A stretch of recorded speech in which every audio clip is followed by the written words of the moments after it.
राधे राधे प्रिय दर्शकों, उमाकांत जी अपने किसी काम से एक मित्र के साथ शहर जाते हैं। लौटते समय कार सिग्नल पर खड़ी थी। पीछे उनका एक दोस्त बैठा था। दोस्त के पास ही एक बूढ़ी औरत सिग्नल में आकर भीख मांगने के लिए हाथ फैला देती है। उमाकांत जी कहते हैं, लो, उस औरत को यह 50 रुपए दे दो। वह बूढ़ी औरत पैसा लेने से मना कर देती है। उनके मित्र कहते हैं, भैया यह पैसे नहीं ले रही है माँ। माँ का कहना है कि मुझे खाना दे दो। उमाकांत जी जो सामने देख रहे थे, उस औरत की तरफ देखते हैं। देखते ही उनकी आंखें फटी रह जाती है। ये तो ये तो हमारे गांव में रहने वाली पड़ोस की चाची है। इन्हें क्या हो गया है जो यह शहर में आकर भीख मांग रही है। यह तो अपने बेटे के साथ शहर आई थी। तुरंत उमाकांत जी ड्राइवर की सीट से उतरते हैं और वह बूढ़ी औरत को अपने ही कार में बैठा लेते हैं। बूढ़ी औरत जिनका नाम शांति देवी था, उनके बाल उलझे हुए लग रहा था। महीनों से नहाया नहीं है। साड़ी फटी मैली हो गई थी। शरीर से बदबू आ रही थी। उमाकांत जी ने कहा, चाची, मुझे पहचाना कि नहीं? शांति देवी जी ने कहा, नहीं बेटा, मेरी आंखें अब इतनी तेज नहीं हैं कि मैं किसी को ऐसे पहचान सकूं। चाची, पुराने समय पर जोर डालो। मैं तुम्हारे पड़ोस में रहने वाला उमाकांत हूँ। चाची, कैसे इतना जल्दी तुम मुझे भूल सकती हो? मैं तो तुम्हारे पास आया करता था अपने स्कूल के होमवर्क करवाने। जब शांति देवी ने अपने अतीत में जोर डाला तो उन्हें याद आया कि एक 15-16 साल का लड़का मेरे पास आया करता था। अब उनके चेहरे पर हल्की सी मुस्कान आई। हाँ, कितना बड़ा हो गया है तू। तेरे तो बालों में सफेदी भी आ गई है। हाँ चाची, लेकिन यह बताओ आपका यह हाल कैसे हुआ? आप तो अपने बेटे के साथ शहर आई थी। शांति देवी जी ने बताना शुरू किया। जब मैं शहर में आई तो सब कुछ ठीक चल रहा था। मेरे पास मेरे पति की पेंशन थी। मुझे पैसों की कमी तो नहीं थी। एक दिन मेरे बेटे ने कहा, माँ, तुम इस शहर के एटीएम में पैसे निकालने कहाँ जाओगी? एटीएम लाई हो तो मेरे हाथ में रख दो। अब तुम यहाँ आराम से रहो। तुम्हें कोई चिंता करने की जरूरत नहीं है। मैंने अपने बैंक के सारे पेपर और एटीएम कार्ड अपने बेटे के हाथ में दे दिया। मेरे बेटे ने एटीएम कार्ड अपनी पत्नी को दे दिया। अब बहू ही मेरे पैसों की मालकिन बन गई थी। मैं जब बहू से पैसे मांगती तो मेरी बहू यही कहती, माँ जी, पैसे तो खत्म हो गए, घर के कामों में ही लग गए। अब इस घर में आप भी रहती हो, आप भी खाती हो। एक दिन मैंने बेटे से कह दिया, बेटा, मेरी चप्पल टूट गई है, मुझे कुछ पैसे दे दे। मैं उसमें से अपने लिए चप्पल, शाल और कुछ दवाइयां ले लूंगी। बेटे ने कहा, माँ, तुम्हें मीना पैसे नहीं देती क्या? मैंने बेटे से सब कुछ सच सच बता दिया। नहीं बेटा, जब भी बहू से पैसे मांगती हूँ तो कहती है घर खर्च में खत्म हो गए। उस दिन मेरे बेटे सूरज ने अपनी पत्नी को खूब डांटा, मीना, तुम ऐसे कैसे कर सकती हो? मेरे पिता की पेंशन पर मेरी माँ का अधिकार है। मीना उस समय पर सूरज के सामने कुछ नहीं बोली। बड़े प्यार से कहा, मैंने तो माँ के लिए कोई कमी नहीं किया। मैंने सोचा माँ जी पैसे लेकर अकेली बाजार कहाँ जाएंगी। मैं किसी दिन माँ को लेकर जाऊंगी और उनकी जरूरत की सारी चीजें ला दूंगी। घर के कामों से फुर्सत नहीं मिली, लेकिन अब जब माँ कह रही है तो तुम ही अपने साथ लेकर जाओ, नहीं तो माँ की जरूरत की चीजें ला देना। लेकिन सूरज के जाते ही मीना के तेवर बदल चुके थे। उसने मेरे बाल पकड़कर मुझसे कहा, बुढ़िया, तेरे इतने दिन आ गए हैं कि तू मुझे अपने बेटे से डंटवाएगी। तेरी जुबान बहुत चलने लगी है। अब इस घर में जो चाहूंगी वही होगा। उसने मुझे बाल पकड़कर बहुत घसीटा। उसके बाद उसने कहा, जा, किचन में बर्तन पड़े हैं, धो। इस घर की मालकिन बनने चली आई है। मुझे डटवाएगी। और हाँ बुढ़िया, कान खोलकर एक बात सुन ले। आज के बाद अगर तूने मेरी कोई भी शिकायत अपने बेटे से की तो तेरे इतने बुरे दिन लाऊंगी, तेरी ऐसी हालात करूंगी कि तू खुद को भूल जाएगी। बेटे को याद रखना तो दूर की बात है। शांति देवी जी ने कहा, मैं उस दिन बहू की ऐसी रूप को देखकर डर गई। कभी भी बहू ऐसे नहीं हुआ करती थी। मैं डर के मारे सारे बर्तन धोई और उस दिन से मैंने कान पकड़ लिया कि मैं सूरज से कभी भी कोई शिकायत नहीं करूंगी। वही मेरे बुरे दिन थे जो मैं सूरज से शिकायत कर दी। अब बेटे के जाते ही मुझसे घर के सारे काम करवाने लगी थी मीना। घर की साफ सफाई, झाड़ू पोछा, बाहर के काम, कपड़े धोना, ये सब मेरी जिम्मेदारी पर हो गया था। सारा काम खत्म होने के बाद बचा कुचा नौकरों की तरह खाना देना। अब तो मैं बेटे से भी शिकायत नहीं कर सकती थी। बेटे को लगा घर में सब कुछ ठीक हो गया है, क्योंकि बेटे के आने के बाद मैं उसके सामने सारे दर्द को छुपाकर मुस्कुराती ही रहती थी। एक दिन शाम को हल्की हल्की बारिश हो रही थी। मेरी बहू ने कहा, माँ जी तुम जाओ छत से कपड़े उतार कर लाओ, अभी बूंदाबांदी हो रहा है, सुबह से सूखे हुए कपड़े गीले हो जाएंगे। मैं छत पर कपड़े उतारने गई थी। जब तक सारे कपड़े उतार रही थी तो बारिश की बूंदें कुछ ज्यादा ही बढ़ गई थी।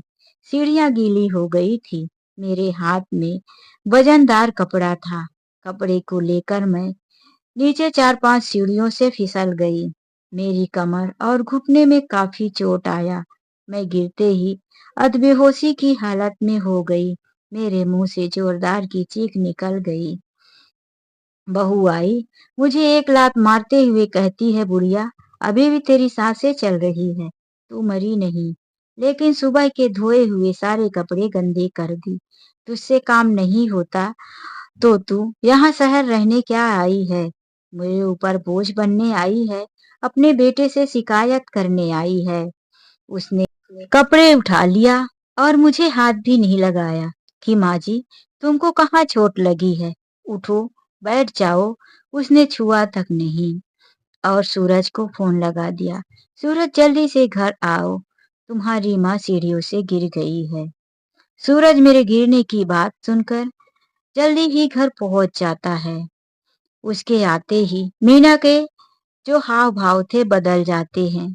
आंखों में घड़ियाल आंसू लेकर सुसकते हुए कहती है, कितनी बार कहा है कि छत में जाकर हवा धूप लेने की जरूरत नहीं है।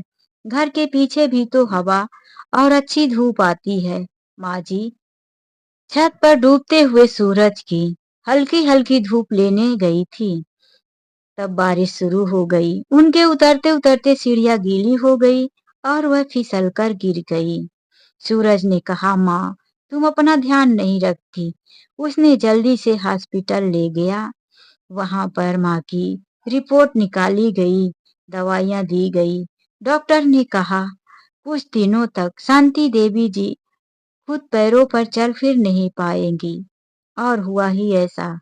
वापिस आते वक्त व्हील चेयर पर लौटी शांति देवी जी। अब तो यह देखकर मीना को और भी बुरा लगा। अभी तक बुढ़िया घर के झाड़ू पोछा कपड़े बर्तन कर दिया करती थी, अब व्हील चेयर पर बैठ मैं इसकी सेवा करूंगी।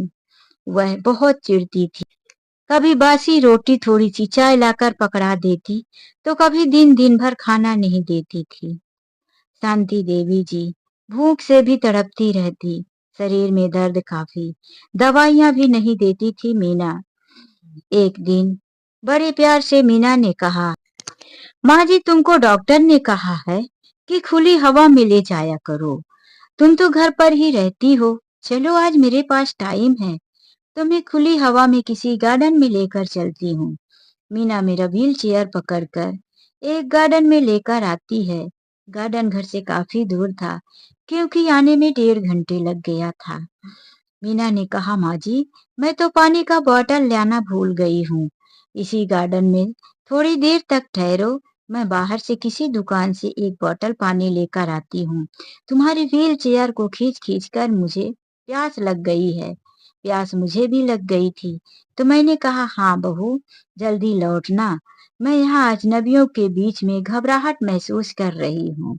उसने मेरी तरफ देखा और मुस्कुराया। फिर मीना गार्डन में छोड़कर चली गई। गार्डन शाम को 9 बजे बंद होने का समय हो गया। गार्डन में रहने वाला जो गार्ड था, उसने मुझसे कहा, माँ जी, तुम किसके साथ आई हो? मैंने कहा, मैं अपनी बहू के साथ आई हूँ। गार्ड ने पूछा, माँ जी, आपकी बहू कहाँ है? मैंने बताया, मेरी बहू पानी लेने गई है। गार्ड ने बताया, गार्डन के गेट के बाहर ही पानी मिलता है। आपकी बहू अभी तक लौटी क्यों नहीं? मैंने कहा, मेरी बहू को गए हुए तो काफी समय हो गया है। गार्ड ने कहा, माँ जी, मैं कुछ नहीं कर सकता। अब गार्डन की लाइटें बंद होगी और आपको गेट से बाहर जाना पड़ेगा। चलिए, मैं आपकी व्हीलचेयर गेट के बाहर कर देता हूँ। आपकी बहू वापिस आएगी तो वहीं आपको मिल जाएगी। मुझे बड़ी घबराहट हो रही थी। मुझे तो शहर में बने हुए घर का पता भी मालूम नहीं था। सिर्फ अपने बेटे और बहू का नाम ही मालूम था। 1.5 घंटे की दूरी पर मेरी बहू ने लाकर मुझे छोड़ा था। गार्ड मुझे गार्डन के बाहर छोड़ दिया और मैं रात को काफी देर तक वहीं बैठी रह गई। बहू वापिस नहीं आई। एक व्यक्ति वहां से जाता हुआ दिखा। मैंने उससे कहा, बेटा, मंदिर की घंटी की आवाज तो सुनाई दे रही है। मेरी व्हीलचेयर ले जाकर मंदिर के पास छोड़ दो, तुम्हारा बहुत बड़ा एहसान होगा। मुझे कुछ समझ में आ चुका था कि अब मेरी बहू मुझे लेने वापिस नहीं आएगी। उस भले व्यक्ति ने मुझे मंदिर में छोड़ा। मंदिर के परिसर में मैंने रात गुजारी। अब तो बहू के इंतजार में महीने, 2 महीने, 4 महीने, यहाँ तक कि 6 महीने गुजर चुके थे और मेरी बहू, ना मेरा बेटा मुझे ढूंढने नहीं आए। बस अब मैं व्हील चेयर से थोड़ा उतरकर घसीट-घसीट कर ऐसे ही भीख मांग लेती हूँ। शांति देवी जी अपनी पूरी कहानी सुनाई। उमाकांत जी की आंखों से आंसू बह-बह कर उनके कान के पीछे कॉलर को, उनके कुर्ते को गीला कर रहे थे। आंसू पोंछकर उन्होंने कहा, चाची, तुम्हारे साथ बहुत बड़ा अन्याय हुआ है। तुम चलो मेरे साथ। उमाकांत जी शांति देवी जी को शहर के एक वृद्धा आश्रम में ले जाते हैं। उनके पास कुछ पैसे थे। वृद्धा आश्रम में देकर कहते हैं, आप इनकी दवाइयाँ, इनकी सेवा में जो भी जरूरत पड़े कीजिए। पैसे जो भी लगेगा मैं लाकर देता रहूंगा। वृद्धा आश्रम में शांति देवी जी की दवाइयाँ शुरू हो गई। धीरे धीरे उनका पैर ठीक होने लगा और वह जल्दी ही अपने पैरों पर धीरे धीरे चलने लगी। उमाकांत जी वृद्धा आश्रम में आते रहते, उनकी देखभाल करते रहते। हालांकि वह घर भी ले जा सकते थे, लेकिन उनकी भी घर में बहू थी और बहू की हालात भी कुछ वैसे ही थी जैसे कि शांति देवी जी की। इसीलिए उन्होंने सोचा, एक दुख से निकाल कर दूसरे दुख में शांति देवी जी को रखना ठीक नहीं है। उनकी अच्छे से सेवा व्यवस्था नहीं हो पाएगी। वह अपने घर वालों की चोरी-चोरी शांति देवी जी के लिए पैसे देती रहीं। अब शांति देवी जी को 6 महीने आश्रम में भी रहते हो चुका था। उनका पैर ठीक हो गया था। शांति देवी जी भले ही गांव की औरत थी, बहू ने उन्हें पागल कर दिया था। कोई कीमत कदर नहीं की, लेकिन वह अपने गांव में पढ़ी लिखी औरतों में से मानी जाती थी। छोटे बच्चों को ट्यूशन पढ़ाना, सिलाई बुनाई, उनका नाम गांव में लिया जाता था। शांति देवी जी ने एक दिन कहा कि मुझे सिलाई बुनाई करने का शौक है और कुछ नॉलेज भी है, तो यदि मेरे लिए ऐसी व्यवस्था हो सकती है तो मैं यहाँ की बहनों के साथ मिलकर काम शुरू करना चाहती हूँ। उमाकांत जी ने वृद्धा आश्रम के मैनेजर से बात किया और कुछ पैसे देने को भी कहा। यदि आप ऐसा मदद करते हैं तो कुछ मदद मैं भी कर दूंगा। पूरी तरह से खर्च आपको ही नहीं करना पड़ेगा। वृद्धाश्रम के मैनेजर भी बात मान जाते हैं। पुरुषोत्तम जी कुछ पैसे देते हैं और सामान मंगाया जाता है। शांति देवी जी वहां पर कपड़ों की सिलाई शुरू कर देती हैं। वहां पर कुछ औरतें थी जो वह भी रुचि लेने लगती हैं।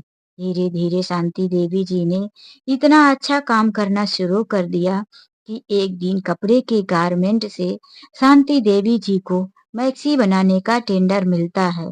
1000 मैक्सी बनाने का ऑर्डर मिलता है।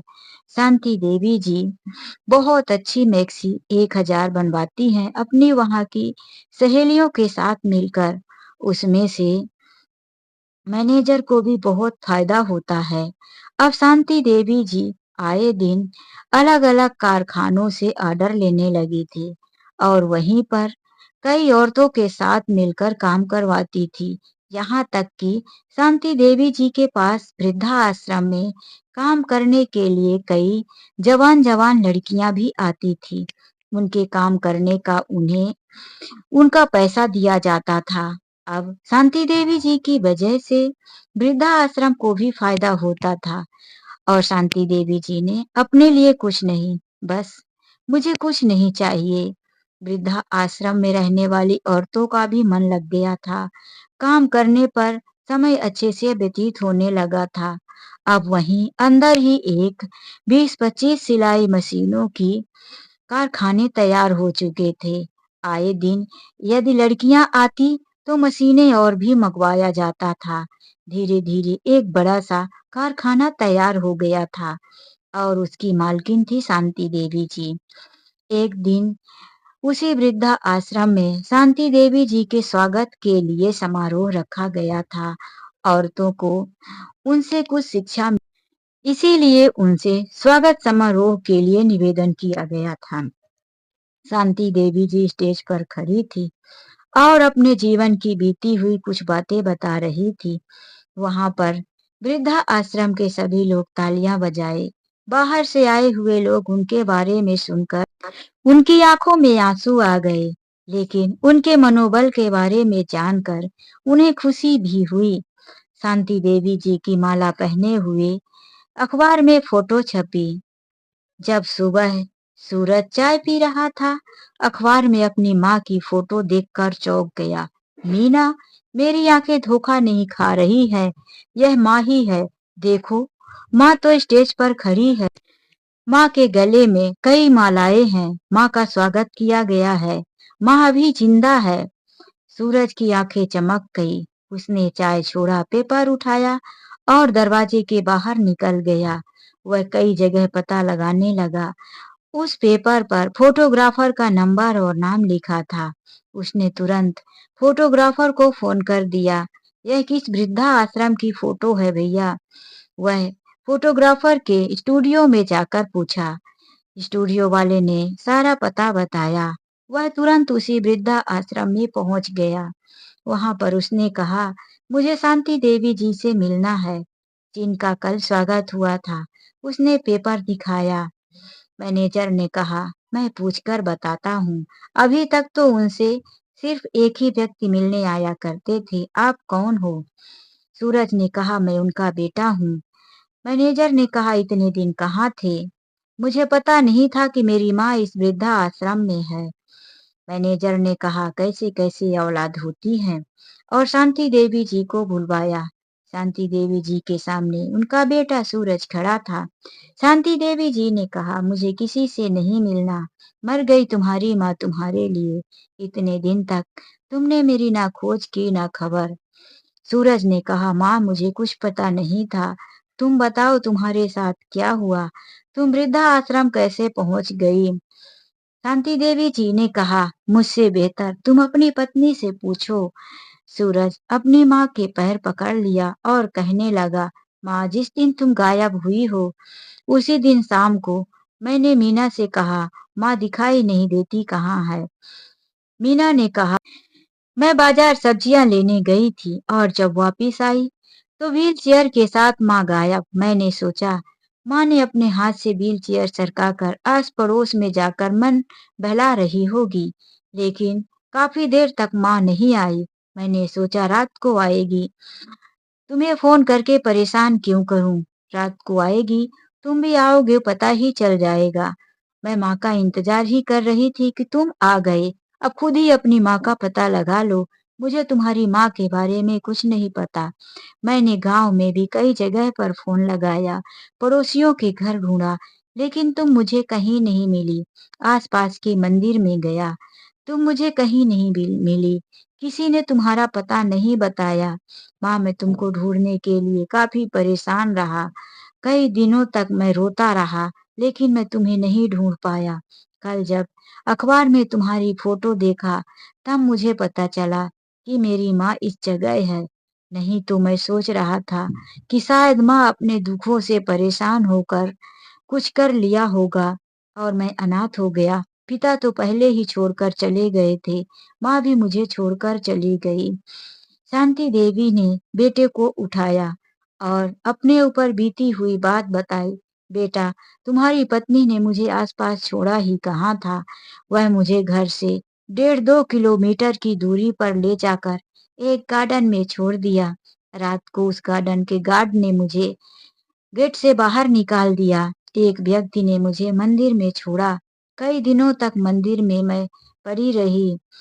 फिर किसी तरह से मैं घसीट-घसीट कर भीख मांगती रही और फिर मेरे गांव के एक पड़ोसी मिले और मुझे यहाँ लाए। उन्होंने मेरी मदद की, वरना ना जाने मेरे साथ क्या हो जाता। सूरज अपनी माँ से कहा, माँ घर चलो।